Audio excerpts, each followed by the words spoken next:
बुलढाणा जिल्ह्यातील 10 नगर परिषदेसाठी 2 डिसेंबरला मतदान प्रक्रिया पार पडली आणि त्यानंतर ज्या ईव्हीएम मशीन्स असतील किंवा टपाल मतपत्रिका असतील त्याची सुद्धा सुरक्षा व्यवस्था निवडणूक विभागाने केलेली आहे।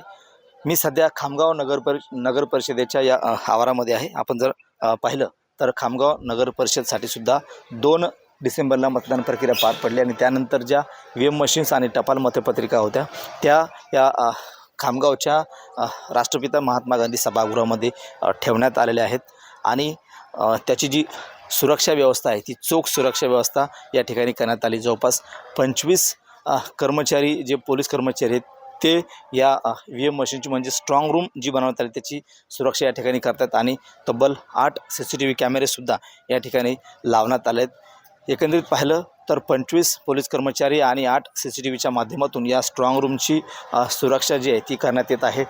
ज्यावेळेला या CCTVचा स्टोरेजचा मुद्दा समोर आला त्यावेळेला या स्ट्रॉंग रूमच्या बाहेरील किंवा स्ट्रॉंग रूमच्या आतले जे 8 CCTVचं स्टोरेज जे आहे ते या ठिकाणी बदलण्यात आले, कारण की 21 तारखेपर्यंत हे सगळं स्टोरेज निवडणूक आयोगाने ठेवायचं सांगितलं। त्यामुळं इथली जी स्टोरेज व्यवस्था आहे ती CCTVची स्टोरेज व्यवस्था ती सुद्धा या ठिकाणी वाढवण्यात आली आहे।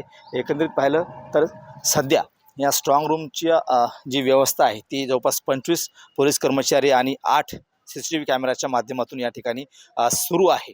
कॅमेरामन विलय देशमुखसह गणेश सोळंकी, TV9 मराठी, खामगाव, बुलढाणा।